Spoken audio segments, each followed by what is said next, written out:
Projects. Everybody gets thrown a project one time or another in their lifetime.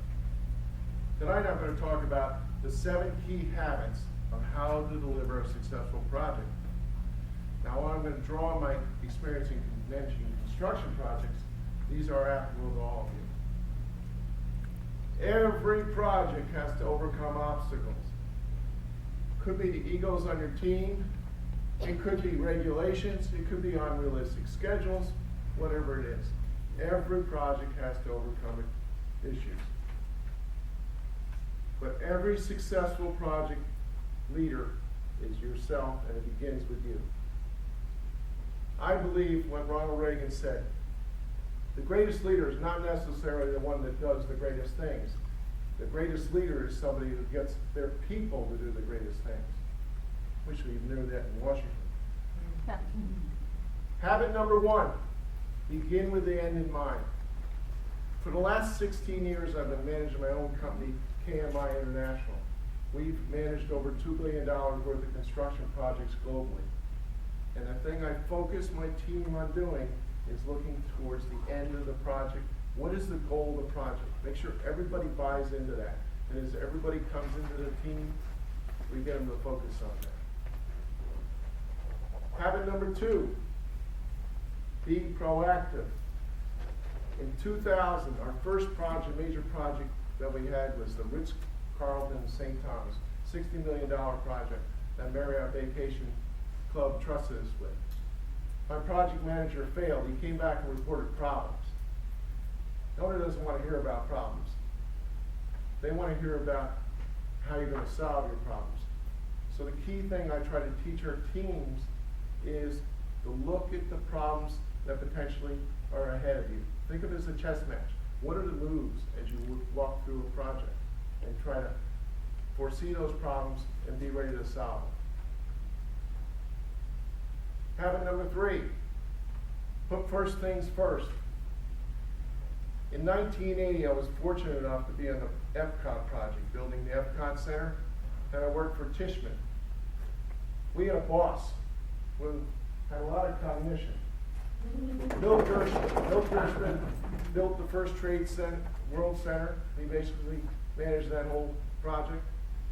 He managed the Renaissance Center in Detroit, numerous tall buildings, and he was tasked with managing the Epcot project.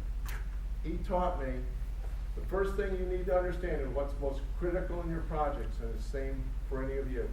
And the most critical thing to him is know your contracts, know your drawings and specifications.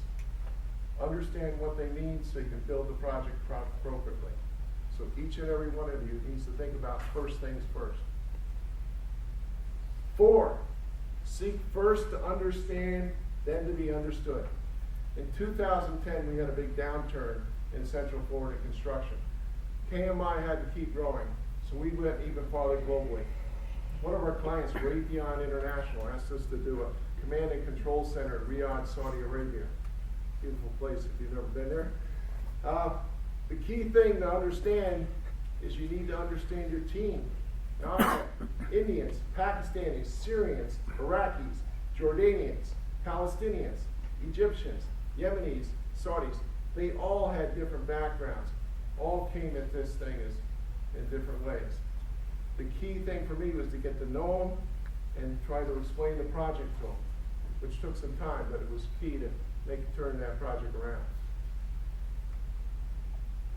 Habit number 5, think win-win. In 1998, I was working for Universal Studios. I had finished the projects of the parking structures and all the infrastructure. When my superiors came to me and asked me to run the first hotel project because it was failing, the project manager had left. The first week I walked on the job, and the structure I could see was a third to maybe a half up.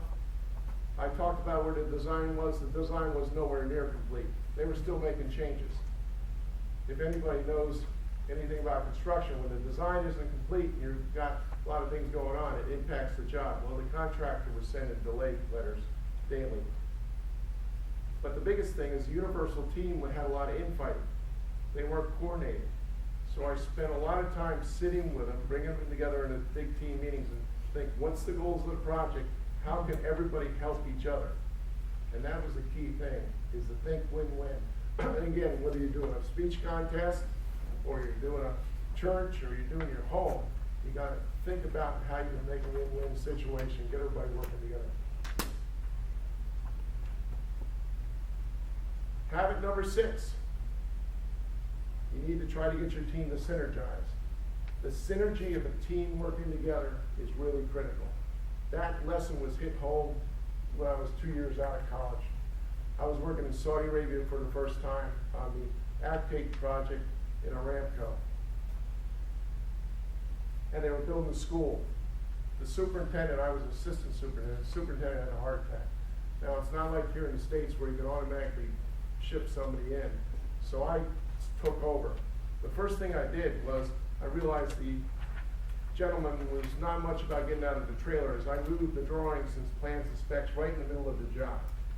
We had a Filipino crew, 150, that the carpenters would do one thing, the framers would do something else, the concrete people would do something else, plumbers would go this way.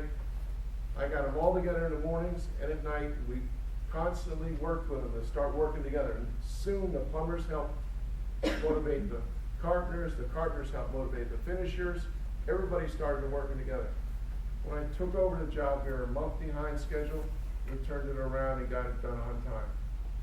But the key thing is to get everybody to work together as a team and help each other out.